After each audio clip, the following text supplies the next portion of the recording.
Hello Srinivas గారు లైన్లో ఉన్నారు. హలో శ్రీనివాస్ గారు ఆడుకుంటున్నారు. న్యూస్ చెప్పకుండా శ్రీనివాస్ గారు ఆడుకుంటున్నారు అక్కడ. హలో శ్రీనివాస్. ఓ టెక్నికల్ ప్రాబ్లం అనుకుంటా. శ్రీనివాస్ గారు లైన్లో ఉన్నారా? ఇప్పుడు మీరు తగ్గొద్దు, not allowed. Cat cat cat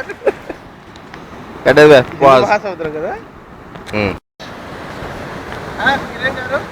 ఇటువైపు చూస్తుంటే బే ఆఫ్ బెంగాల్ మహాసముద్రం ఇక్కడ ఉంది, ఇటువైపు వచ్చేసి గోదావరి. ఈ రెండింటి కలిగితో ఇదే ప్లేస్ లో జరుగుతుంది. ఇప్పుడు ఈ కళ్ళు పోటీ చూస్తే తెలుస్తుంది మీకు. ఈ హిందూ మహాసముద్రం ఇలా వస్తుంది అండ్ గోదావరి నది ఇలా పొందుతుంది. చూసారా, రెండు కలిగితో మన వైపు పరుగులు తీస్తూ వస్తుంది గంగా ప్రవాహం. అదిగో చూడండి పోట్లు ఎలా వస్తున్నాయి ఆటు పోట్లతో. నువ్వు ఇటు తిరిగి మాట్లాడదు, అటు తిరిగి మాట్లాడకు. సో మీరు చూడొచ్చు ఇప్పుడు ఎలా పరిగెత్తుకుంటూ వచ్చేస్తుందో గంగా. అది పరిగెత్తుకొస్తుంది, పరిగెత్తండి.